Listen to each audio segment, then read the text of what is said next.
Coucou mes frolies, bienvenue sur ma chaîne, j'espère que vous allez très bien, moi ça va super. Comme un cheveu le jour de son wash day, ça veut dire que, hey, maman, je pète la forme.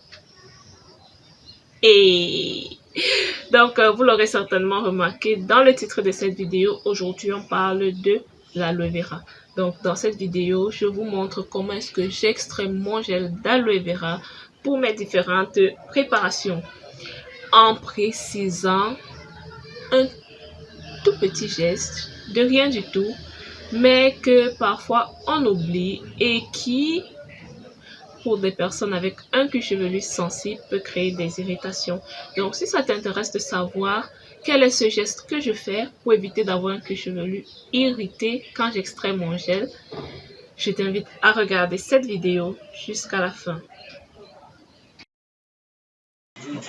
Dans la sphère capillaire, l'aloe vera est utilisé pour les cheveux parce qu'il hydrate les cheveux, donne brillance et éclat, apporte souplesse, élimine les pellicules, apaise les cuirs chevelus irrités ou pas.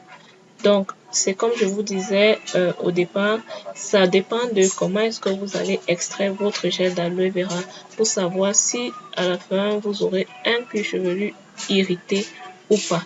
Donc, extrayez bien votre gel et vous n'aurez pas de problème.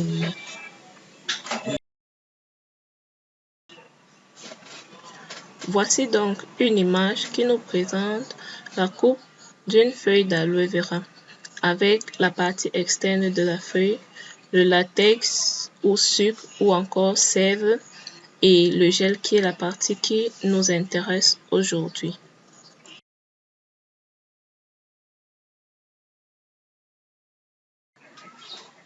Le latex dans l'aloe vera contient de l'aloïne et c'est donc cette aloïne qui est responsable de l'irritation de notre cuir chevelu. Donc, une fois qu'on a récolté sa plante, il faut la laisser reposer le temps pour ce latex-là de s'écouler. Il faut laisser reposer sa plante au moins 2 heures de temps.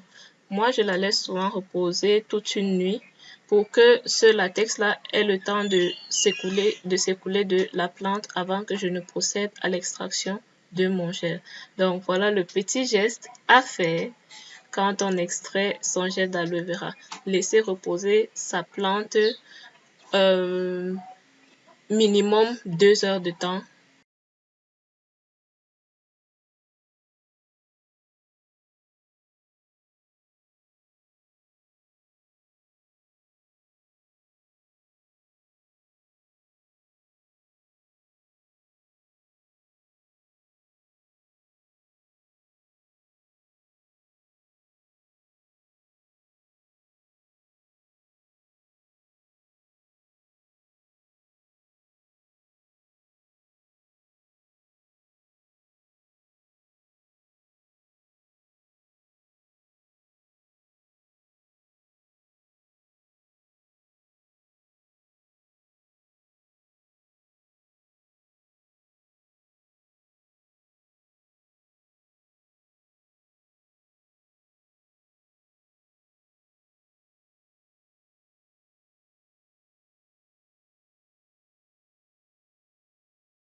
À ce niveau-ci, vous irez beaucoup plus vite en utilisant un mixeur.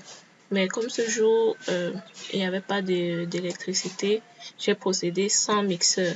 Mais si vous avez un mixeur, vous irez beaucoup plus vite. Donc, vous n'avez qu'à passer ce gel-là au mixeur et à le filtrer et votre gel est prêt. Donc, pour celles aussi qui n'ont pas de mixeur chez elles, vous n'aurez donc pas d'excuse de dire que Diane, mais moi je n'ai pas de mixeur, comment je fais? Fini les excuses. Donc, si vous n'avez pas de mixeur, vous pouvez tout aussi bien procéder tel que j'ai procédé là.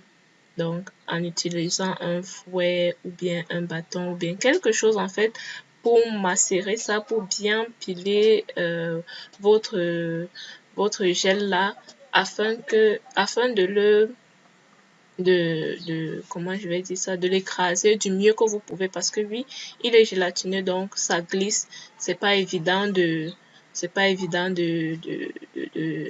mixer tout ça à la main, mais vous mixez ça du mieux que vous pouvez, c'est vrai, vous allez perdre une quantité de gel, mais c'est la quantité de gel que vous allez perdre, c'est pas aussi la moitié de votre gel par exemple.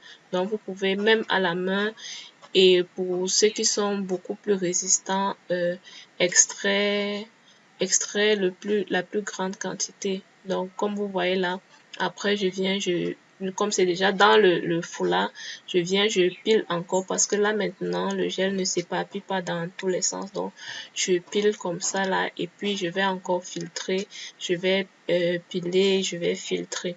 Donc ça c'est parce que là je n'avais pas de mixeur, mais si vous avez un mixeur, c'est quelques secondes et vous avez terminé. Donc voilà.